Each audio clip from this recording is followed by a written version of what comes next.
కూడా చెప్పలేదు. కానీ పక్కకొచ్చి చెప్పేవాళ్ళు.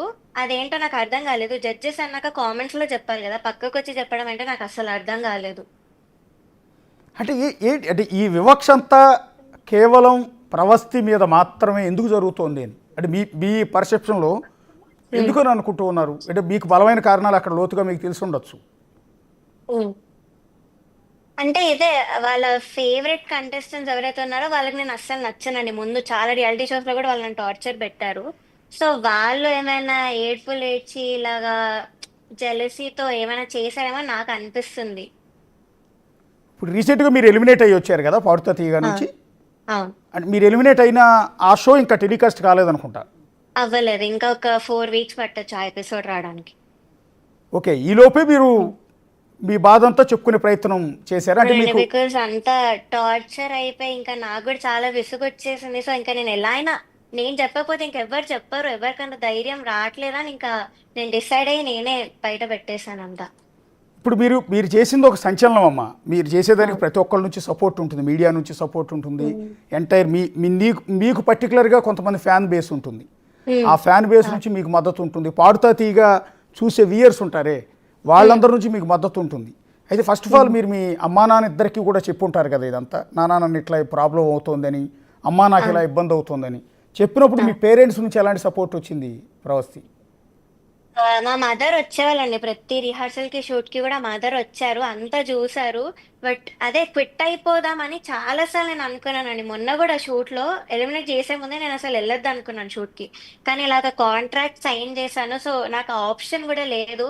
మదర్ కూడా చాలా చాలా ఫీల్ అయ్యి నేను చెప్పినట్టు లాస్ట్ ఇంకా ఎలిమినేట్ అయ్యాక నన్ను తీసుకెళ్ళిపోదాం, ట్రాఫీ కూడా ఏం వద్దు అన్న ఉద్దేశంతో స్టేజ్ మీదకి వచ్చారు. వచ్చేసరికి వీళ్ళు ఇలాగ అనేసరికి ఇంకా చాలా చాలా బాధ, కోపం కూడా వచ్చింది. సో అదొక రీజన్ నేను అంతా బయట పెట్టడానికి కూడా, మదర్ని ఇలా అన్నారని. ఓకే, మరి ఇప్పుడు ఆ. మీ కాంట్రాక్ట్ సైన్ చేసినప్పుడు ఉమ్. మొత్తం బాండ్ రాయించుకుంటారు కదా మీతో. బేసిక్గా అవును. ఈ ప్రోగ్రామ్ ఎంటైర్ టెలికాస్ట్ అయ్యే వరకు దీని గురించి ఎలాంటి విషయాలు బయటికి రివీల్ చేయకూడదని కానీ, దీని గురించి మాట్లాడకూడదని కానీ. వేరే టీవీ షోస్ లో కూడా పాడొద్దని అది కూడా ఉంటుంది. ఓకే, ఉమ్. మరి ఇప్పుడు మీరు ఇవాళ ఓపెన్గా వీడియో పెట్టారు కదా, పెట్టిన తర్వాత ఆ ఆ. ప్రొడక్షన్ టీం నుంచి కానీ, ఈటీవీ వాళ్ళ నుంచి కానీ ఏమైనా కాల్స్ వచ్చినాయేమో? లేదండి, రాలేదు. కానీ కొన్ని ఫేక్ అకౌంట్స్, ఇన్స్టాగ్రామ్ కొన్ని ఫేక్ అకౌంట్స్ వాళ్ళు, మరి కంటెస్టెంట్స్ వీళ్ళో నాకు ఎవరు తెలీదు. కానీ ఇలా నన్ను తిట్టడము, చాలా హేట్ కామెంట్స్ పెట్టడం, ఇంకా నాకు తెలిసిన వాళ్ళకి ఇలా చంపేస్తాము, నరికేస్తాము అని పెడుతున్నారు చాలా మంది. సో అది ఎవరో మనకు తెలీదు. ఇలాంటివి వస్తున్నాయి కానీ కాల్స్ అయితే ఏం రాలేదండి. యా, మీ వీడియో కింద కామెంట్స్ చేసిన అని మిమ్మల్ని చంపేస్తానో లేకపోతే వల్గర్ కామెంట్స్ పెట్టిన వెధవలు ఉమ్. ఎవరైతే ఉంటారో అవన్నీ ఉమ్. కూడా స్క్రీన్ షాట్ తీసి ఒకసారి స్క్రీన్ మీద ఇప్పుడే ప్లే చేస్తాం, ఎందుకంటే మిగిలిన జనం అంతా కూడా చూడాలి కదా. ఉమ్. ఇప్పుడు మీరు మీ బాధను చెప్పుకునే ప్రయత్నం చేశారు, అతిపెద్ద ఒక ఉమ్. ఇష్యూని ఎక్స్పోజ్ చేసే ప్రయత్నం చేశారు. ఎంతోమంది ఆడపిల్లల జీవితాలతో ముడిపడిన అంశం ఇది. మీలాగా ఉమ్. ఎంతోమంది ఉమ్. పాటలు పాడాలి, లైఫ్లో ఏదో ప్రూవ్ చేసుకోవాలి, ఏదో సాధించాలి, ఉమ్. ఆదరణ పొందాలి, అభిమానం పొందాలి అని చాలామంది వస్తుంటారు. ఇప్పుడు మీరు చెప్పిన మాటలన్నీ వింటే ఇక పైన ఎవరో ఆడపిల్లలు డేర్ చేసి ఉమ్. ఈ ఏది పాడుతా తీగ లాంటి ప్రోగ్రామ్స్కి వచ్చే అవకాశం ఉమ్. ఉండదు. పైగా తల్లిదండ్రులు కూడా వాళ్ళని పంపించే అవకాశం ఉండదు. మరి ఇప్పుడు ఇంత మీరు అదే. ఓపెన్ అయిపోయారు, అంటే ఉమ్. ఓపెన్గా చెప్పేస్తున్నారు. మరి రేపొద్దున మిమ్మల్ని వేరే షోకి మళ్ళీ పిలవకుండా వీళ్ళందరూ కంట్రోల్ చేయొచ్చేమో కదా. ఇప్పుడు కీరవాణి చాలా బలమైన వ్యక్తి, ఆఫ్ కోర్స్ సునీత చాలా పక్కా బలమైన వ్యక్తి, చేస్తారండి. అన్ని టీవీ ఛానల్స్ అన్నిటితో వాళ్ళకి మంచి మంచి పరిచయాలు ఉంటాయి. చంద్రబోస్ చాలా అవును. బలమైన వ్యక్తి. మీరు వాళ్ళ అవును. మీద ఆరోపణ చేశారు కాబట్టి మిమ్మల్ని రేపటి నుంచి సినిమాల్లో అవకాశాలు లేకుండా, అవును. టీవీ షోల్లో పార్టిసిపేట్ చేయనివ్వకుండా చేస్తారన్న భయం ఉందా? ఉందండి. కానీ ఇంకా నేను చెప్పినట్లుగా నేను డిసైడ్ అయ్యాను. ఇంకా వద్దు, ఈ ఫీల్డ్ కి మనం దూరంగా ఉందామన్న ఒక డెసిజన్కి వచ్చాక నేను అంతా బయట పెట్టాను. బికాస్ నాకు తెలుసు వాళ్ళకి అంత పవర్ ఉంది, నన్ను ఇంకెప్పుడు మ్యూజిక్ లోకి రానివ్వకుండా వాళ్ళు చెయ్యొచ్చు. అండ్ ఆపర్చునిటీస్ కూడా వచ్చేవి కూడా చాలా పోయాయి, ఇలాంటి కొన్ని కంటెస్టెంట్స్ వల్ల కానీ, కొంతమంది సింగర్స్ వల్ల కానీ. సో ఎలాగో పోయాయి, ఇంకా నాకు రావు. ఇంకా డెసిజన్కి వచ్చాక నేను అంతా బయట పెట్టాను. సో నాకు తెలుసు. అంటే మీరు ఇప్పుడు పాడుతా తీయగా, సూపర్ సింగర్, ఇంకా వేటిలో పార్టిసిపేట్ చేశారమ్మా? సరేగమప, సరిగమపలో చేశానండి. ఫస్ట్ రియాలిటీ షో అదే నాది 2011లో.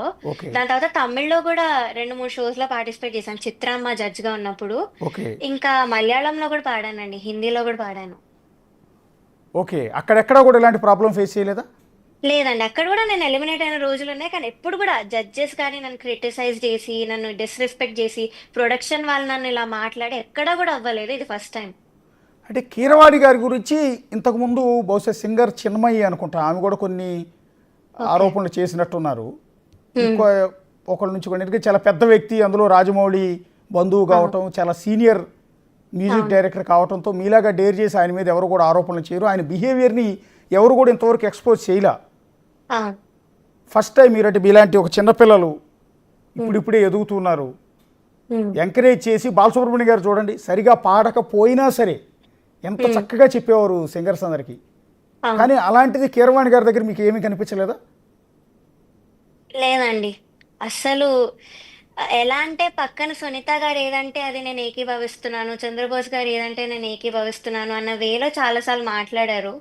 అండ్ తప్పులున్నా గూడా పట్టించుకోకుండా స్కోర్స్ నేను చెప్పినట్లు ఆయన కంపోజిషన్ అయితే మెలోడీ సాంగ్ అయితే స్కోర్స్ హై ఇచ్చేసేవాళ్ళు.